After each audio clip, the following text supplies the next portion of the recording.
Welcome to the Tech Egg. Don't get scrambled. Enjoy the video. You start by exposing the handle assembly.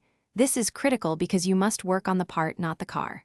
First, remove fasteners and the interior trim to access the handle bolts, then unclip linkage and take the handle off. While doing this, use protective tape on surrounding paint to prevent scratches. Once the assembly is off, inspect whether the chrome is a plating or a chrome-coated plastic. That determines whether you'll sand, chemically strip, or replace the piece. Now you remove the chrome itself.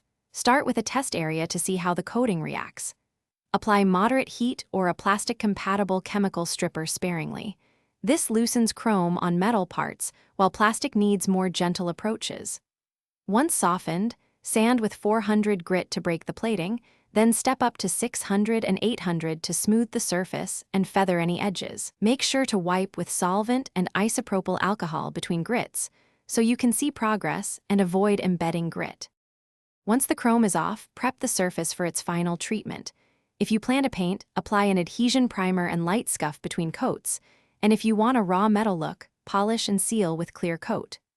Reinstall the handle assembly, tighten fasteners to spec, and test the latch and lock several times.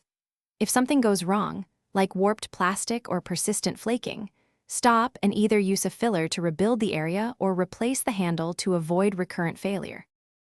Thanks for watching. Consider subscribing if I helped unscramble your problems.